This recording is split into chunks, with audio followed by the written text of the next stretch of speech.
नमस्कार दोस्तों। इस सेशन में हम बात करेंगे major proponents of CDA critical discourse analysis. तो दोस्तों, प्रोपोनेंट्स, फर्स्ट इसका मीनिंग हम समझेंगे। प्रोपोनेंट्स का मतलब होता है वे लोग जो किसी विचार, सिद्धांत या आंदोलन का समर्थन करते हैं, उसे आगे बढ़ाते हैं या विकसित करते हैं। यानी समर्थक, प्रमुख विद्वान या आंदोलन को आगे बढ़ाने वाले लोग। इंग्लिश में इसको देखेंगे। Proponents means people who support, develop और प्रमोट एन आइडिया, थ्योरी और मूवमेंट। तो दोस्तों, कुछ मेजर प्रोपोनेंट्स की हम बात करेंगे। एक नंबर में Norman Fairclough, who born in 1941. He was the founder of CDA, professor at Lancaster University. Studies how power works through language. He focuses on discourse and social change, globalization, and new liberalism, like that. He developed concepts intertextuality, hybridity, order of discourse. He promoted critical language awareness for schools. His recent approach was dialectical relational theory.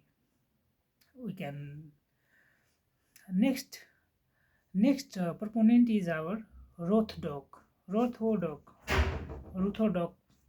it is pronounced. He born in 1915. He works in Austria and Lancaster University. Developed the discourse historical approach. Combines linguistic, ethnography, argumentation theory. He studies politics, gender, discrimination, racism, EU politics. He is famous for work on anti-Semitism and immigration debates. भाषा विज्ञान, एंथ्रोग्राफी और तर्कशास्त्र को जोड़ते हैं। इसका अध्ययन का क्षेत्र रहा था राजनीति, जेंडर, भेदभाव, नस्लवाद, EU मुद्दे, यहूदी विरोधी और इमिग्रेशन बहस पर मशहूर थे। तीसरा हमारा प्रोपोनेंट है Teun A van Dijk, who born in 1943, और ये डच स्कॉलर है, expert in text linguistics and CDA. His focus mainly on racism in discourse, news, media, ideology.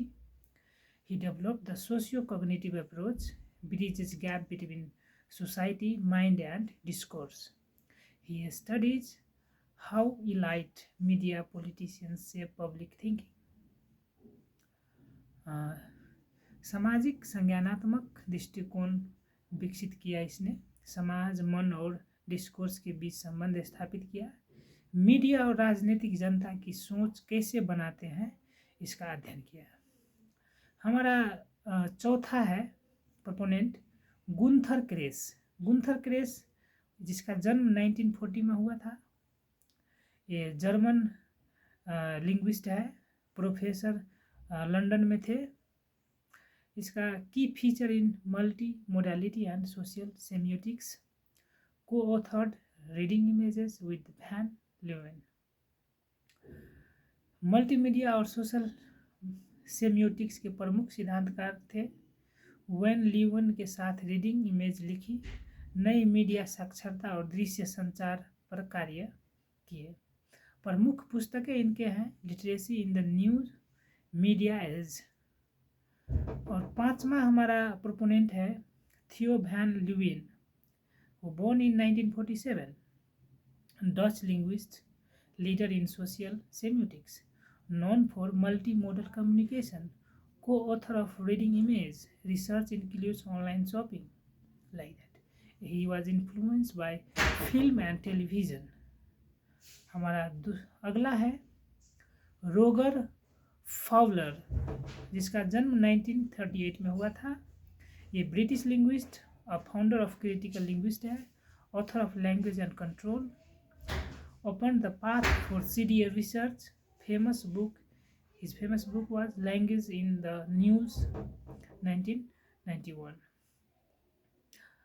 तो ये सब थे कुछ मेजर प्रोपोनेंट जिसकी अभी हम चर्चा किए। बहुत बहुत धन्यवाद। Thank you.